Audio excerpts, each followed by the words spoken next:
नमस्कार दोस्तों, मैं सोनल दादी स्वागत करती हूँ आपका जीनी स्टडी क्लासेस पे। हम कर रहे हैं आरपीसी फर्स्ट ग्रेड के 30 डेज के कोर्स का चैलेंज और आज ही हमारा 18वां दिन। ठीक है, हमने रसायन विज्ञान और भौतिक विज्ञान कर ली है और हम जीव विज्ञान कर रहे हैं। उसका ये टॉपिक है आज जो हम कर रहे हैं वो है नियंत्रण और समन्वय यानी कंट्रोल और कोऑर्डिनेशन। इसके बाद सिर्फ 4 टॉपिक बचेंगे क्योंकि जीव विज्ञान के भी हमने आधे टॉपिक कर लिए, फिर 4 टॉपिक बचेंगे जो 1 शॉट में फटाफट हो जाएंगे, यानी जल्दी ही कोर्स भी कंप्लीट हो जाएगा। अब हम नियंत्रण और समन्वय करते हैं क्योंकि बहुत ही इंपॉर्टेंट टॉपिक है और इसमें से क्वेश्चन मैक्सिमम आने के चांसेस रहते हैं। तो चलिए फटाफट से इस टॉपिक को करते हैं। ये जो टॉपिक है हमने कंप्लीट एनसीईआरटी बेस्ड किया है, इसलिए निश्चिंत होकर करिए, इससे बाहर कुछ नहीं आएगा। ठीक है, अब देखिए नियंत्रण और समन्वय। जंतुओं में नियंत्रण और समन्वय होता कैसे? तंत्रिका तंत्र और पेशी उत्तक के द्वारा होता है। देखिए तंत्रिका तंत्र क्या करता है, वो संवेदनाएं पहचानता है, ठीक है, और पेशी उत्तक क्या करता है, उसके अकॉर्डिंग काम करता है। जैसे कील चुभी, तंत्रिका तंत्र ने संवेदना को पहचाना और पेशी उत्तक को बोला कि हाथ हटा लो, तो पेशी उत्तक ने हाथ हटाया। पेशी उत्तक आपने लास्ट क्लास में पढ़ लिया था कि क्या होता है, नहीं पढ़ा हो तो एक बार उत्तक वाली क्लास देख लीजिए, आपको अच्छे से समझ में आ जाएगा। ये दोनों कार्य हो गए। अब तंत्रिका तंत्र के अलावा कुछ हार्मोन्स भी होते हैं जो हम आगे पढ़ेंगे, फिलहाल हम तंत्रिका तंत्र पढ़ रहे हैं। डन। अब तंत्रिका तंत्र होता क्या है?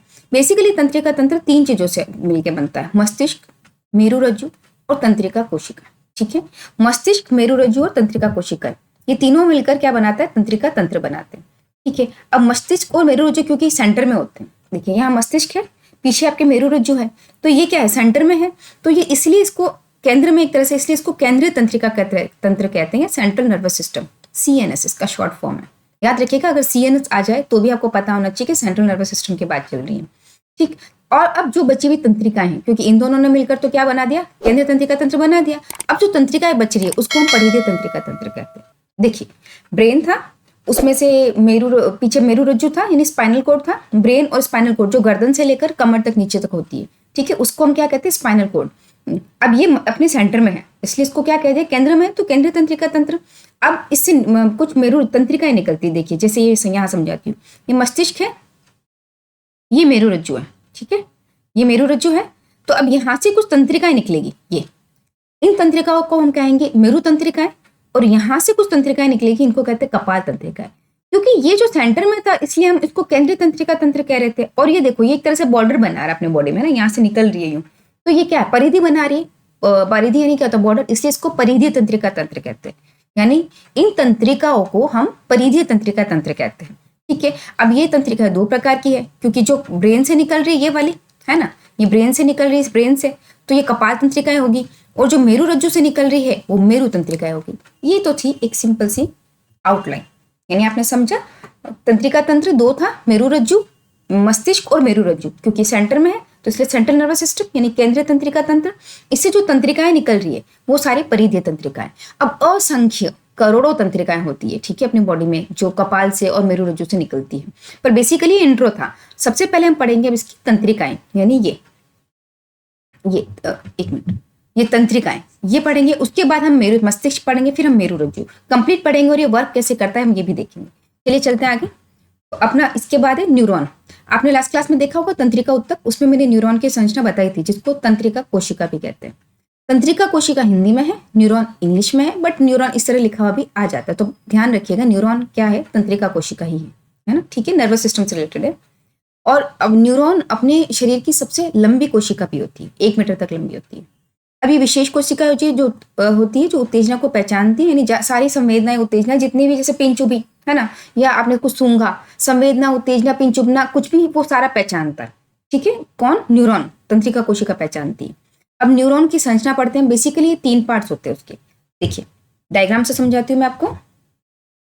ये फर्स्ट है डेंड्रोइड्स, ये इसको हिंदी में कहते हैं ध्रुमिका।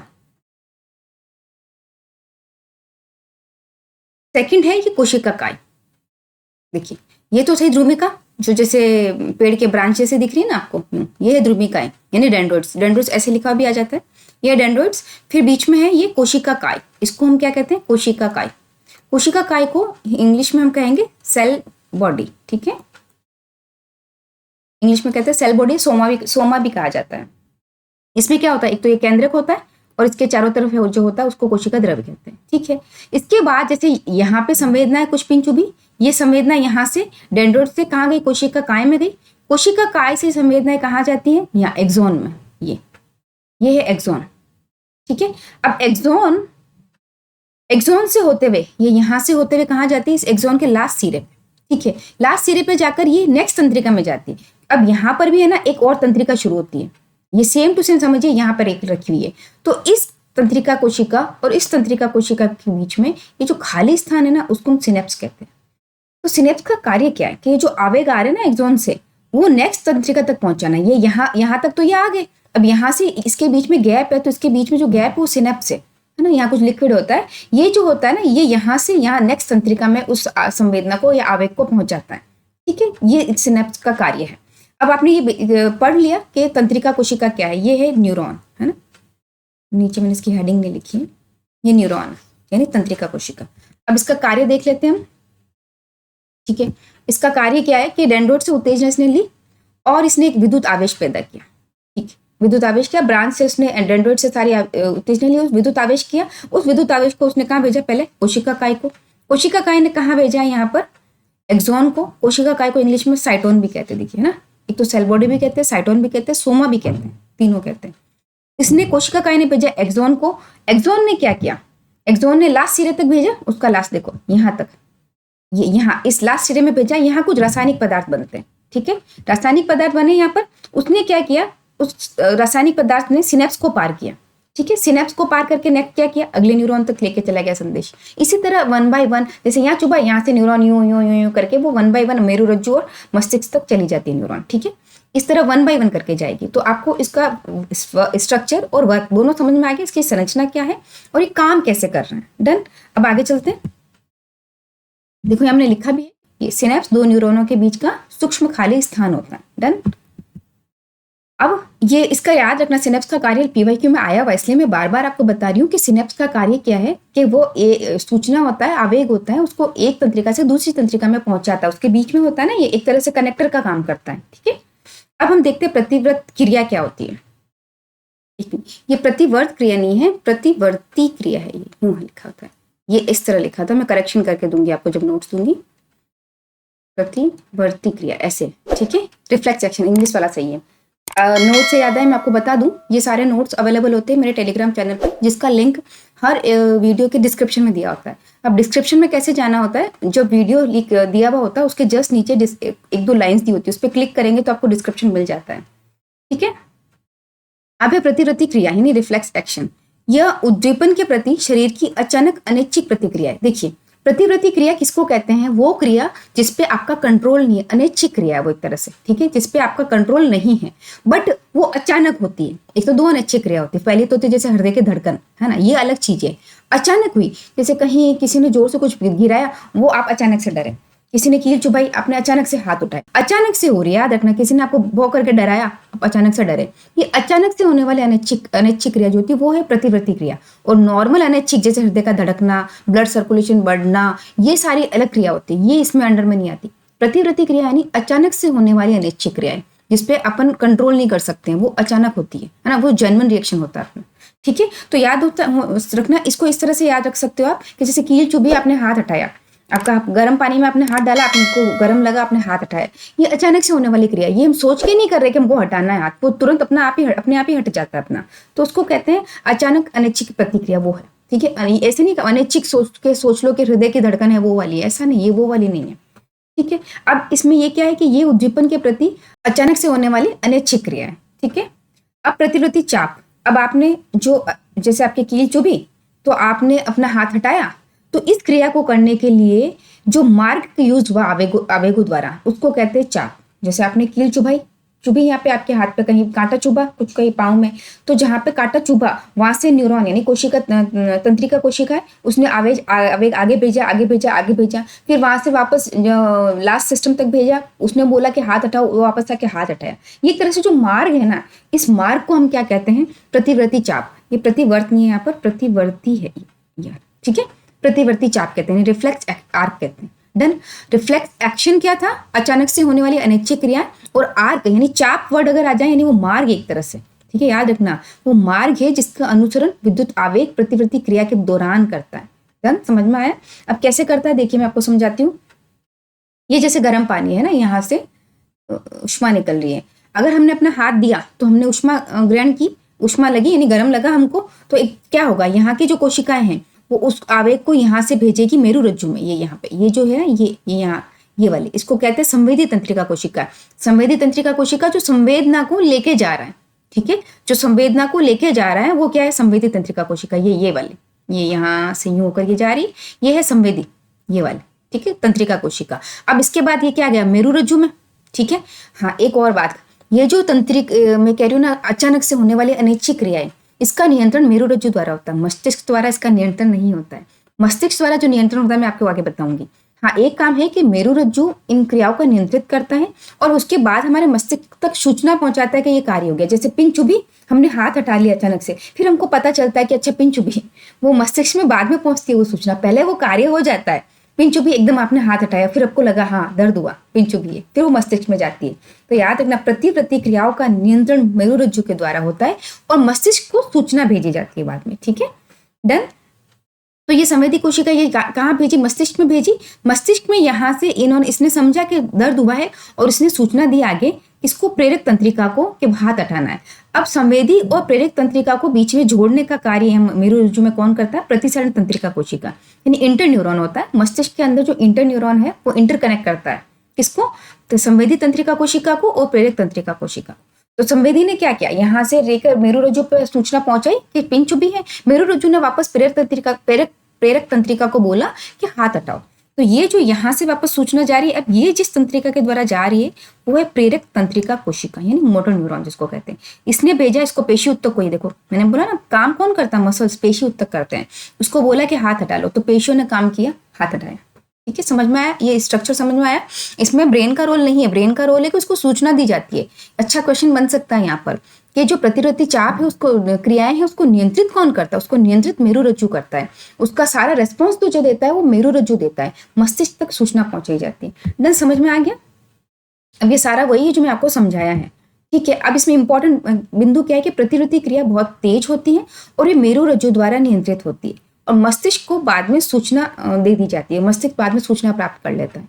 वेरी इंपॉर्टेंट इंटरेस्टिंग पार्ट है, आपको समझ में आया होगा, है ना। मेरुरज्जु मस्तिष्क जो होता है ना वो कपाल में सुरक्षित होता है, और मेरुरज्जु, आपको अगर कंफ्यूजन होगा कि मेरुरज्जु और कशेरुक दंड आपने सुना होगा, उसमें क्या अंतर है। जो बैकबोन है वो तो हार्ड है, तो क्या मेरुरज्जु भी हार्ड है। कुछ क्वेश्चंस आपके दिमाग में आ रहे होंगे ना, ये क्वेश्चन आपके दिमाग में आ रहा है ना, ये क्या है कि कुछ कशेरुक जो होती है ना, वो होती है हड्डियों का ऐसे ढांचा, 33 हड्डियां होती है इस तरह की, एक तरह की, है ना, वो इस तरह हमने लगी हुई होती है। जो स्ट्रांग आपको फील हो रही है ना, वो स्पाइनल कॉर्ड मेरुरज्जु उतनी स्ट्रांग नहीं होती, वो थोड़ी सॉफ्ट होती है। वो क्या करती है, ये जैसे कि आप समझिए पाइप होता है ना, पानी का जोड़ा पाइप देख लीजिए, इस तरह से हड्डियां रहती है, पाइप के अंदर स्पेस होता है, वहां उसमें रहती है मेरुरज्जु सुरक्षित एक तरह से, ठीक है। तो मेरुरज्जु कशेरुक दंड के अंदर सुरक्षित रहती है, पर दोनों एक नहीं होती है। मेरुरज्जु अलग चीज है, कशेरुक दंड अलग चीज है। जो बोन्स है ना हार्ड दिख रही है, वो मेरुरज्जु नहीं है। मेरुरज्जु उसके अंदर एकदम सुरक्षित रहती है, ठीक है, उसको कोई चोट नहीं पहुंचती। उसको चोट पहुंचती तब तो आप पैरालिसिस हो जाता है ना, अगर बैकबोन में कुछ हो जाता है तो ब्रेन, क्योंकि मेरुरज्जु कनेक्ट ही नहीं हो पाती ब्रेन से पूरी, ठीक है, इसलिए। अब नेक्स्ट हम देखते हैं कि मस्तिष्क बाद में सूचना प्राप्त ये हो गया। अब हम पढ़ेंगे मस्तिष्क यानी ब्रेन, ठीक है। चलिए चलते हैं। मस्तिष्क पढ़ने से पहले, इसका डायग्राम देखने से पहले एक बार हम इसको समझ लेते हैं, इसके पार्ट क्या क्या है, उसके बाद इस डायग्राम पे हम लोग आएंगे। देखिए, मानव मस्तिष्क है, इसमें 3 पार्ट है, एक अग्र मस्तिष्क, एक मध्य मस्तिष्क, एक पश्चिम मस्तिष्क। यह टेबल आपको थोड़ा मैं जूम कर देती हूँ ताकि आपको आराम से दिखेगी, ठीक है। डोंट वरी, मैं सारे पार्ट्स इसमें दिखाऊंगी आपको, जो जूम कर रही हूँ पहले वो दिखाती जा रही हूँ। देखिए, मानव मस्तिष्क में 3, अग्र मस्तिष्क, पश्चिम मस्तिष्क, मध्य मस्तिष्क और पश्चिम, यानी fore brain, mid brain and hind brain. अब फोर ब्रेन यानी अग्र मस्तिष्क क्या कार्य करता है, सोचने का मुख्य कार्य। जितनी भी हमारी हाई लेवल की थिंकिंग्स है ना, ये करूं नहीं करूं, या अपना लॉजिक है, सारा कुछ है, मेमोरी है, हमारा सोच है, स्मृति है, चिंतन है, जितना भी है वो अग्र मस्तिष्क कंट्रोल करता है, और ऐच्छिक क्रियाओं का भी।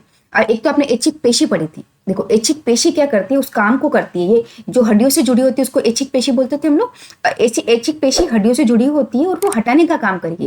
पर ये हटाना है कि नहीं हटाना, इस क्रिया का नियंत्रण किसके द्वारा होगा, ये इसके द्वारा, अग्र मस्तिष्क के द्वारा होगा, ठीक है। मध्य मस्तिष्क क्या करता है, अग्र मस्तिष्क और पश्चिम मस्तिष्क को जोड़ने का काम करता है।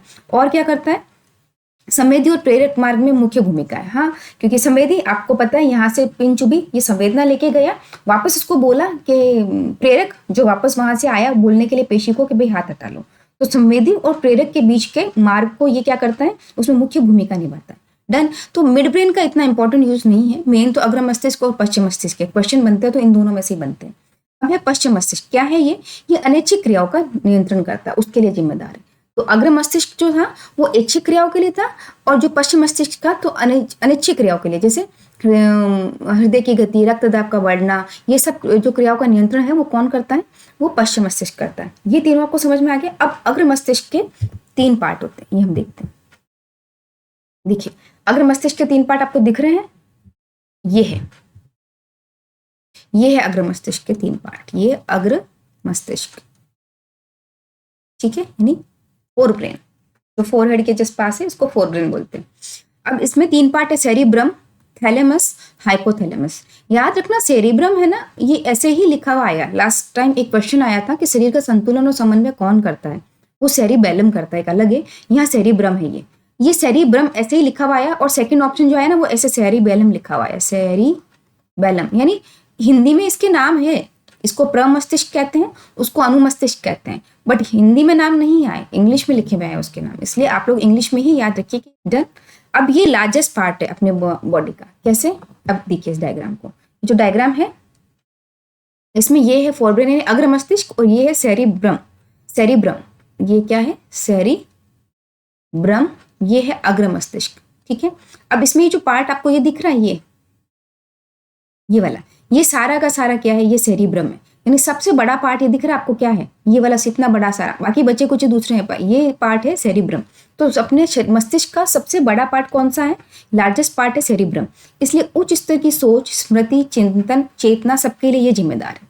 जितनी भी हम लॉजिकल थिंकिंग करते हैं, कुछ सोचते हैं, या जो भी कॉन्शियसनेस अपने होती है कि हमको पता ही करना नहीं करना, ये सारी चीजें क्या होती है, सेरिब्रम, यानी सबसे समझदार प्राणी अपने मस्तिष्क का एक तरह से।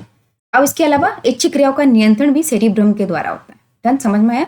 अब ऐसे भी आपने पढ़ा था कि अग्र मस्तिष्क क्या क्या कर सकता है, तो जो अग्र मस्तिष्क कर सकता है वो इन तीनों में डिवाइड एक तरह से, ठीक है। अब ये ऐच्छिक क्रियाओं का नियंत्रण करता है। सेकंड है थैलेमस, ये क्या करता है, संवेदी सूचनाओं का केंद्र है, यानी जितनी भी हमने संवेदनाएं ना, जैसे सूंघना, करना, ये इनका क्या है, केंद्र है। और हाइपोथैलेमस क्या है, शरीर का तापमान, भूख आदि को नियंत्रित करता है। याद रखना, जो खुशबू अगर हमको खाने की आएगी ना, तो वो उसको कौन पहचानेगा, ये हाइपोथैलेमस, क्योंकि भूख से रिलेटेड जितनी भी चीजें होगी वो हाइपोथैलेमस पहचानता है। तो क्या हुआ कि शरीर का तापमान और भूख का नियंत्रण किसके द्वारा होता है, ये अग्र मस्तिष्क हाइपोथैलेमस द्वारा होता है। याद रखना, ये भूख ऐसे ही लिखा हुआ है कि भूख का नियंत्रण हाइपोथैलेमस द्वारा होता है, ठीक है। नेक्स्ट हम चलते हैं, ये तो हो गया अग्र मस्तिष्क, जिसमें सेरिब्रम था, थैलेमस था और हाइपोथैलेमस था। सेकंड क्या देखते हैं, सेकंड देखेंगे पश्चिम मस्तिष्क, इसके 3 भाग है, ये देखिए। अब इसके ये देखिए, इसके है 3 भाग, कौन कौन से वो 3 भाग, ये देखिए। फर्स्ट है सेरिबेलम। अब देखिए, एक हमने देखा था सेरिब्रम, सेरिब्रम क्या करता है, ऐच्छिक क्रियाओं का नियंत्रण करता है, कि जैसे हमको लगा कि हमको पेन उठाना है, ये हमारी ऐच्छिक क्रिया है, हमको लगा हमको उठ के वहां जाना है, चलना फिरना बोलना, ये सारी हमारी ऐच्छिक क्रियाएं हैं। ये सब कौन नियंत्रित कर रहा है, ये सेरिब्रम नियंत्रित कर रहा है। बट सेरिबेलम क्या कर रहा है, एक तो मेन इसका काम है सेरिबेलम, याद रखने का तरीका, बेलम यानी बैलेंस करता है, क्वेश्चन लास्ट ईयर यही आया था। सेरिबेलम यानी शरीर को बैलेंस कौन करता है, सेरिबेलम करता है, उसको हिंदी में अनुमस्तिष्क कहते हैं। शरीर की संस्थिति संतुलन के लिए, यानी उसके मूवमेंट, उसका पोस्चर क्या रहेगा, उसका बैलेंस क्या रहेगा, वो सेरिबेलम नियंत्रण करता है। कुल मिला के नियंत्रण का जो काम है ना हमारी बॉडी का, उसका वो कौन करेगा, सेरिबेलम। अब एक कंफ्यूजन क्या रहता है, ये सेकंड पॉइंट, कि ऐच्छिक क्रियाओं की परिशुद्धि, यानी जो परिशुद्धि, सीधी रेखा में चलना, साइकिल चलाना, पेंसिल उठाना, ये सब नियंत्रित करता है सेरिबेलम। अब आपने देखा कि ऐच्छिक क्रियाओं का नियंत्रण तो सेरिब्रम करता है, ये देखिए, ये मैंने आपको बताया यहाँ पर, ये सेरिब्रम, ये क्या करता है, यहाँ नीचे लिखा हुआ है इधर कि ऐच्छिक क्रियाओं का नियंत्रण करता है। तो आपको पता है कि सेरिब्रम क्या करता है, ऐच्छिक क्रियाओं का नियंत्रण। तो फिर ये यहाँ पे ऐच्छिक क्रियाओं की परिशुद्धि क्या चीज है, देखिए। ऐच्छिक क्रियाओं का मैंने जैसे आपको बोला कि चलना, कुछ बोलना, कुछ भी करना हम अपनी मर्जी से कर रहे हैं, उसका नियंत्रण सेरिब्रम कर रहा है।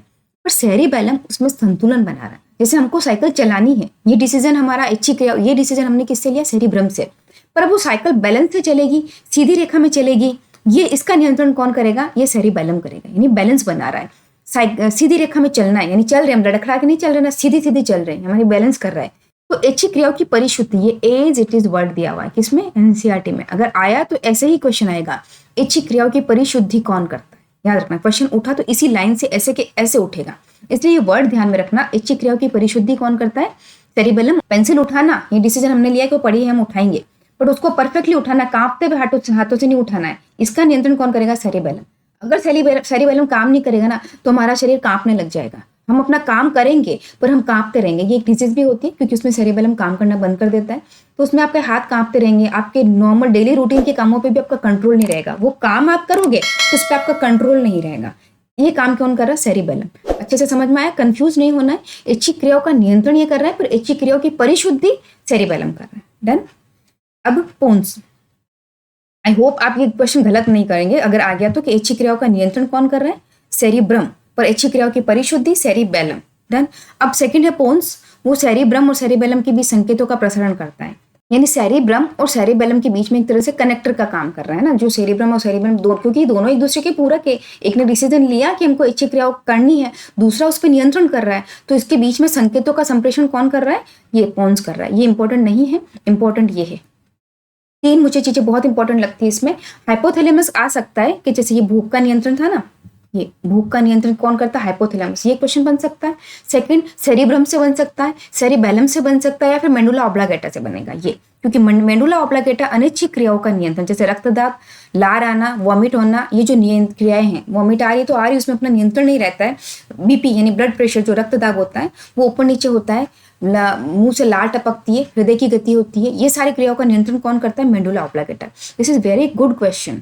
ये क्वेश्चन मैं जो बता रही हूँ ना, इन चारों पे क्वेश्चन बने हुए, पीवाईक्यूज बने हुए इस पे, तो हो सकता है रिपीट हो, इसलिए ध्यान में रखना। ये 4 चीजें बहुत इंपॉर्टेंट थी, सेरिब्रम, सेरिबेलम, हाइपोथैलेमस का भी क्वेश्चन आया हुआ है, और एक मेडुला ऑब्लांगेटा का, तो इंपॉर्टेंट है, याद ध्यान में रखिएगा। ठीक, नेक्स्ट चलते हैं अपन। आई होप आपको ये समझ में आ गया है। बाकी उसके डायग्राम में उतना नहीं जितना स्टेबल में है, स्टेबल को समझना ज्यादा जरूरी है। अब ये क्वेश्चन भी आया हुआ है कि मस्तिष्क किस में सुरक्षित रहता है?